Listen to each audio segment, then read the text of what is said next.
In today's video, I'm going to teach you how to track volume in TradingView. By the end, you'll know exactly how to add the volume indicator to your chart and what you're looking at once it appears, so you can make more informed decisions while analyzing price action. First, head to TradingView in your browser. When the chart loads, you'll see the main price chart area with a toolbar above it. We're going to add the standard volume indicator that shows how much trading activity occurred during each candle. This is one of the most widely used tools because it helps confirm whether a move has real participation behind it. At the top of the chart, click on Indicators. This opens the indicator panel, which includes the search bar and categories like built-ins and community scripts. You don't need anything fancy here. Volume is a built-in indicator that's quick to find. In the search bar, type volume. As you type, you'll see suggestions populate. Look for the built-in indicator simply called volume. This is the default histogram most traders use, and it's more than enough to get started. Click on volume. As soon as you do, a volume panel will appear below your price chart. You should now see vertical bars, one for each candle on your chart.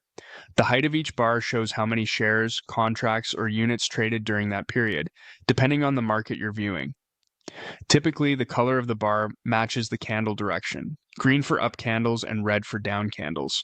This color coding makes it easier to spot whether rising prices are backed by increasing activity or whether a sell-off is gaining momentum.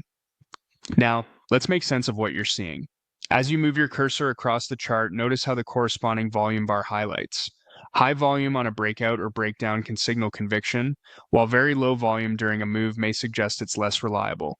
Spikes in volume often occur around key news, open and close of sessions, or when price hits well-watched levels.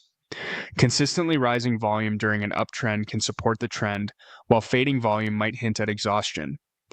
If the panel looks compressed, zoom in or out on your chart to get a comfortable view. You don't need to change any settings for this to be useful. The default volume indicator is designed to be clear and straightforward out of the box.